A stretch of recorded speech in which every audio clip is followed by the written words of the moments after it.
নমস্কার বন্ধুরা, shout with Dipanjan চ্যানেলে আপনাদের সকলকে স্বাগত জানাই। আপনারা শুনছেন শ্রীমদর্শন। শ্রীমদর্শন 16টি খণ্ডে সম্পূর্ণ।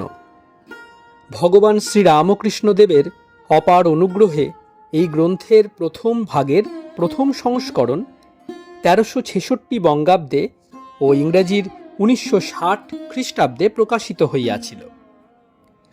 তদবধি ভক্তগণের চাহিদাতেই একের পর এক সংস্করণ প্রকাশ করা সম্ভব হইতেছে। শ্রীমদর্শনের মূল আবেদন, গৃহে বাস করিয়া কি প্রকারে দেবভাবে জীবনযাপন করা যায়, কিভাবে বেদ বর্ণিত উপায়ে সুখ দুঃখ সমভাবে গ্রহণ করিয়া সংসারে শান্তিতে বাস করা সম্ভব হয়। এই পুস্তকে আছে পরমহংসদেবের ও মায়ের কিছু নূতন কথা, আর স্বামীজি প্রমুখ অন্তরঙ্গ সন্তানদের কথা, আর আছে কথামৃতকার দ্বারা কথামৃতর ব্যাখ্যা এবং শ্রীরামকৃষ্ণ জীবনালোকে উপনিষদ, গীতা, ভাগবত, পুরাণ, বাইবেল আদি শাস্ত্রের আলোচনা।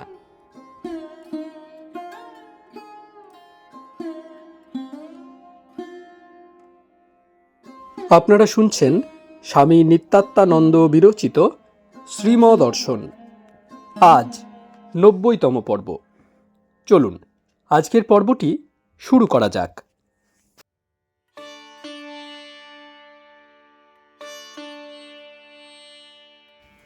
শ্রীম ভক্তদের প্রতি। ঠাকুর বলতেন,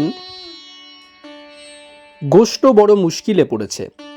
রসিক পুরুষ ছিলেন কিনা তিনি, তাই ওই রকম করে পুট করতেন। বৃন্দাবনে গিয়ে বৃকোদ ভেক নিয়েছে। সকলে বলছে আর ঘরে যেতে পারবে না। সে বললে, ওমা, সে কি কথা! 1 মাস ঘুরে ঘুরে এক ব্যবস্থা পেল। কে একজন বললে 150 টাকা আর 1 কাহন করি হলে হয়। অনেক কষ্টে তা জোগাড় করে প্রায়শ্চিত্ত করলে। তারপর ঘরে ফিরে এলো।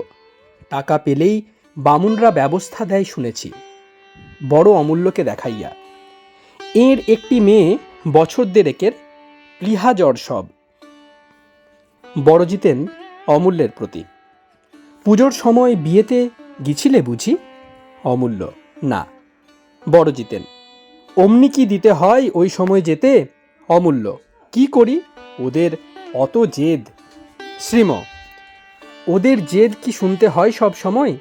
এমন সময় শুনতে নেই, জেদ করলেই শুনতে হবে। 2. শ্রীম কি ভাবিতেছেন? শ্রীম সকলের প্রতি।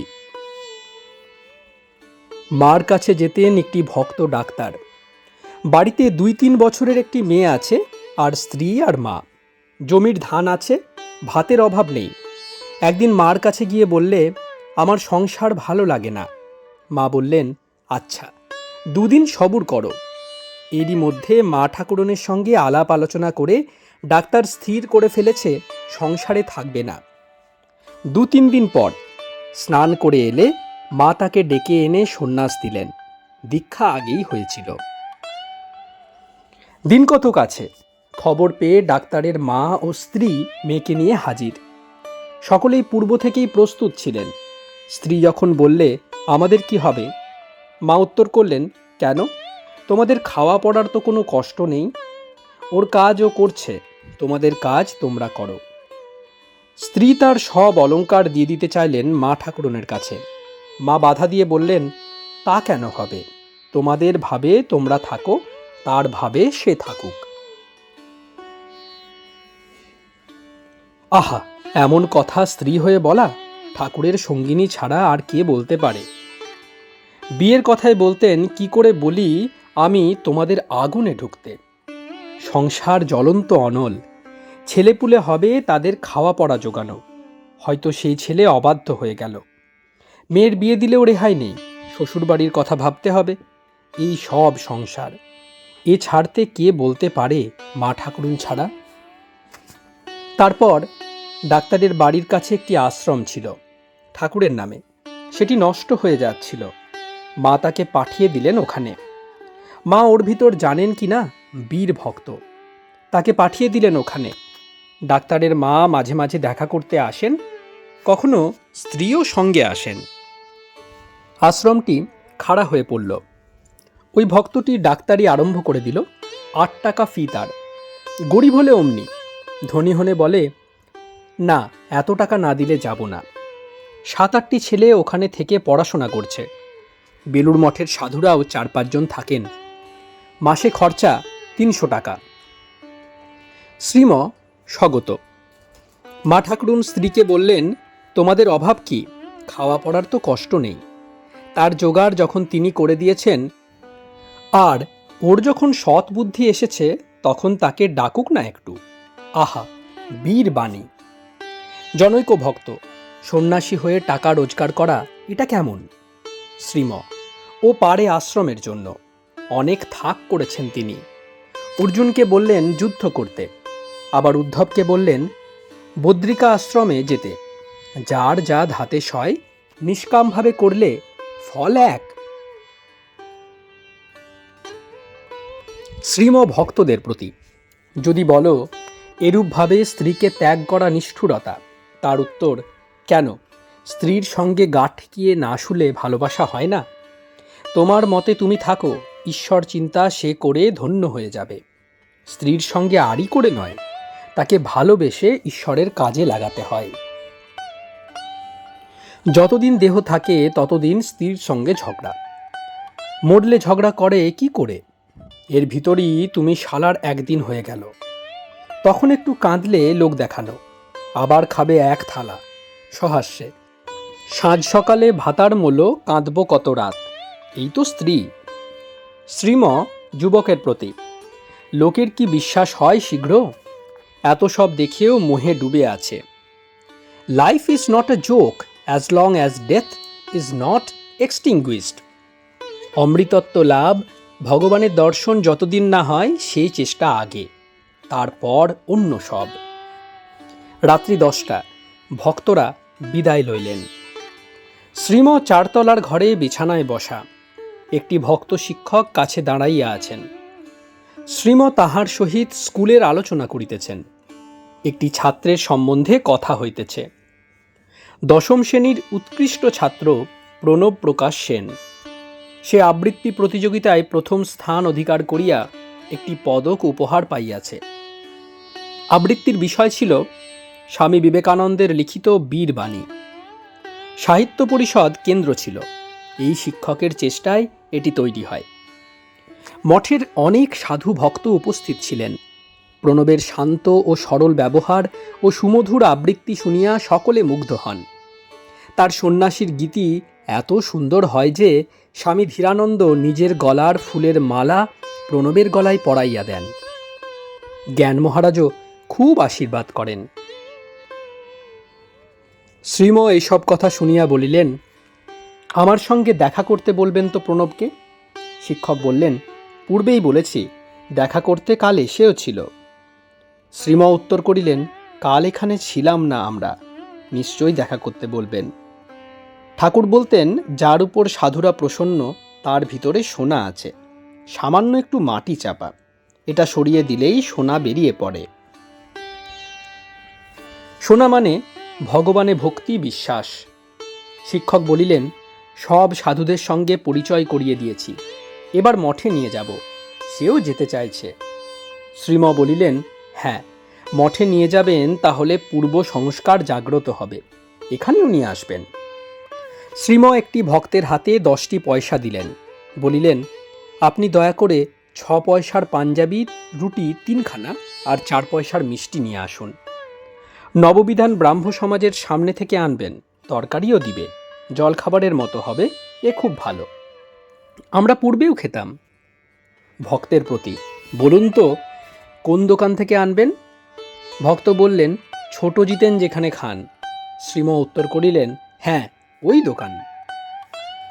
ভক্ত রুটি লইয়া ফিরিতেছেন। তিনি ভাবিতেছেন, কি আশ্চর্য, নিজের বাড়িঘর, নিজের স্ত্রী পুত্রাদি সব রয়েছে, কিন্তু তাদের কষ্ট দিবেন না। অসময়ে আজ এসেছেন গদাধর আশ্রম থেকে, তাই নিজে কষ্ট করে দোকানের খাবার খাচ্ছেন, কারো সেবা নেবেন না। 70 বছর পার হয়ে গেছে, দাঁত নাই, তবুও দোকানের ওই শক্ত রুটি আহার করবেন। ইনি বুঝি পান্থশালার পথিকের মতো আছেন সংসারে। ইহাই কি বড়লোকের বাড়ির দাসীর মতো সংসারে থাকা, কিংবা হাতে তেল মেখে কাঁঠাল ভাঙা? 3. ব্রাহ্ম সমাজে মাঘোৎসব চলিতেছে। নববিধান ও সাধারণ ব্রাহ্ম সমাজ শ্রীমর বাসস্থানের নিকট। তিনি সর্বদা যাতায়াত করেন। আদি সমাজ চিৎপুরে, সেখানেও কখন ভক্ত সঙ্গে গমন করেন। আজও বেলা 9টার সময় সাধারণ ব্রাহ্ম সমাজে গিয়েছিলেন, সঙ্গে অন্তেবাসী। আজ 25শে জানুয়ারি 1924 খ্রিস্টাব্দ, 11ই মাঘ, শুক্রবার। ব্রাহ্ম সমাজে যাইবার পূর্বে সকাল 7:30টার সময় শ্রীময় একটি শিক্ষক ভক্তের সঙ্গে কথা কহিতেছিলেন নিজের ঘরে। কথা প্রসঙ্গে কথামৃতের ইংরেজি অনুবাদের কথা উঠিল। শিক্ষক ভক্ত শ্রীমর প্রতি, আমার ইচ্ছা হয় কথামৃতের ইংরেজি অনুবাদ করি, পরে আপনি দেখে নেবেন। দেশ বিদেশের অনেক সাধু ও ভক্ত আমাদের অনুরোধ করেছেন। শ্রীম, অনুবাদ তো স্কুলের ছেলেরাও করে, 3rd ক্লাসের ছেলেও করতে পারে, করলেই তো হলো না। ভাবটা যাতে থাকে সেটা দেখতে হবে। শুধু কথার অনুবাদ করলে হবে না। সাহেবরা আদপেই বোঝে না বাংলা ভাষা, ছেলেরা করলে তবুও অনেকটা বুঝবে। আমাদের ইচ্ছা যাতে সোজা করা যায় আর ভাবটি থাকে। ভাব ছেড়ে ভাষার অনুবাদ করা উচিত নয়। বেদান্ত কেশরীতে 2বার বের করেছিল অনুবাদ। ওদের উচিত ছিল আমাদের কনসাল্ট করা। বোঝে না তো ওরা কীরকম হলে লোকে পড়তে চায়। আমরা তাই শিবানন্দ স্বামীকে চিঠি দিলুম। উনি আবার ওই চিঠি ওখানে ফরওয়ার্ড করেছিলেন। কাগজে আর বের করে নাই, কিন্তু ভিতরে ভিতরে বই ছাপিয়ে দিলে। শিক্ষক, একটা আইন আছে, লেখক 10 বছরের ভিতর অনুবাদ না করলে অপরে করতে পারে। শ্রীম, না, আইনের কথা নয়, খুব আপনা আপনির ভিতর কিনা তাই ওই রকম করেছে, কিন্তু তারা বোঝেন না যে কি রকম করা উচিত। এই বলিয়া দ্বিতীয় ভাগ খুলিয়া তাহার কয়েকটা দোষ দেখাইলেন। 2-1টা স্থান দেখাইয়া বলিলেন, এখানে এই লিখেছে অনুবাদে, হওয়া উচিত ছিল এই। আমরা সর্বদা চেষ্টা করেছি যাতে সোজা হয়, যাতে 7th ক্লাসের ছেলেও বুঝতে পারে। অনেক স্থানে একটা ওয়ার্ডের বদলে একটা সেন্টেন্স দিয়েছি। এই বইখানা অর্থাৎ গসপেল পার্ট 1 সান ফ্রান্সিসকোতে ছাপানো হয়েছিল। ত্রিগুণাতীন বের করেছিলেন। এটার সম্পূর্ণ অনুবাদ আমরা করেছি। মা শক্তি দিয়েছিলেন, তাই হলো। আবার শক্তি দিলে বাকিগুলিও হবে। আমরা বারবার ওই করেছি। ভাবটা দিতে চেষ্টা করেছি, যেমন শুনেছিলাম। ঠাকুর কথা বলবার সময় একটা ভাব প্রকাশ করতেন, জীবন্ত ভাব। আমরা সেটা যথাশক্তি দিতে চেষ্টা করেছি, শব্দ যথাসম্ভব রক্ষা করে। ভাবটার প্রাইমারি ইম্পর্টেন্স দেওয়া হয়েছে, শব্দ বা ভাষা তারপর, আর সোজা কথায় প্রকাশের চেষ্টা হয়েছে। কি উদ্দেশ্যে বলেছেন সেটার উপর লক্ষ্য না রাখলে অর্থ অন্য রকম হয়ে যায়। সন্ধ্যার অল্প বাকি। শ্রীম জগবন্ধুকে নববিধান ব্রাহ্ম সমাজে পাঠাইয়া দিলেন, সঙ্গে সদানন্দও গেলেন। মাঘোৎসব চলিতেছে। সন্ধ্যারতি দর্শন করিয়া ভক্তরা শ্রীমকে তার বিবরণ বলিতেছেন। ব্রাহ্ম ভক্তগণ ক্ষুদ্র ক্ষুদ্র আলোকদানিতে মোমবাতি জ্বালাইয়া আরতি করিয়াছেন, মা মা নাম করতে করতে। অতি মনোমুগ্ধকর দৃশ্য। রাত্রি 8টা। শ্রীম 4তলার আপন ঘরে বসিয়া আছেন। পশ্চিমাশ্য কাছেই সম্মুখে বসা বিনয়, ছোট অমূল্য, জগবন্ধু ও হাবড়ার চাষাধোপা পাড়ার সুধীর। শ্রীম উপনিষদের প্রার্থনা আবৃত্তি করিতেছেন গুরু গম্ভীর ধ্বনিতে। অসতো মা সদ্গময়, তমস মা জ্যোতির্গময়, মৃত্যুর মা অমৃতঙ্গময়, রুদ্রয়ত্তে দক্ষিণং মুখং তেন মাং পাহি নিত্যম। একটু পর শ্রীম নববিধান ব্রাহ্ম মন্দিরে দাঁড়াইয়া পশ্চিম উত্তর দরজার নিকট ব্রাহ্ম ভক্তদের দর্শন করিতেছেন। নানা রঙের বিজলির আলোকে গৃহ আলোকিত। আচার্য বেদিতে বসিয়া প্রার্থনা করিতেছেন, মা আমাদের মনোবাসনা পূর্ণ করো। এবার শ্রীম মেছুয়া বাজার স্ট্রিট দিয়া চলিতেছেন, সঙ্গে জগবন্ধু, বিনয়, ছোট অমূল্য ও বড় সুধীর। ঝামাপুকুর লেনে প্রবেশ করিয়া ডান হাতে রাজা দিগম্বর মিত্রের প্রাসাদ দেখাইয়া ভক্তদের বলিলেন, এই বাড়িতে ঠাকুর প্রথম প্রথম পুজো করতেন। আরও কিছু অগ্রসর হইয়া ডান হাতের ২৭ নম্বর বাড়ি দেখাইয়া বলিলেন, এখানেও এসেছিলেন ঠাকুর বিজয়কৃষ্ণ গোস্বামীকে দেখতে। এটি একটি ছোট দোতলা বাড়ি। গোস্বামী মশাই কিছুকাল এখানে ছিলেন। আরও এগিয়ে বেচু চ্যাটার্জি স্ট্রিটে আসিয়া পড়িলেন। ঠিক বিপরীত দিকে একটি মুড়ি মুড়কির দোকান। উহা দেখাইয়া বলিলেন, এখানেও এসেছিলেন।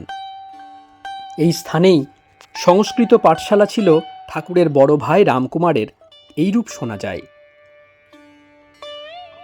বেচু চ্যাটার্জি স্ট্রিট দেখাইয়া আর এই রাস্তায় ঠাকুর সর্বদা চলতেন। নিত্য ঠনঠনে মা কালীর কাছে যেতেন, মাকে ভজন শোনাতেন। এসব স্থানের প্রতি ধূলিকণা পবিত্র তার পাদস্পর্শে। আরও এগিয়ে গুরুপ্রসাদ চৌধুরীর মোড়ে আসিয়া দাঁড়াইলেন। বাঁ হাতের বাড়িটি দেখাইয়া বলিলেন, এটি রাজেন্দ্র মিত্রের গৃহ। এখানেও সর্বদা আসতেন। কেশব সেন মশাইও এখানে আসতেন ঠাকুরকে দর্শন করতে।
আপনারা শুনছিলেন স্বামী নিত্যাত্মানন্দ বিরচিত শ্রীমদর্শন।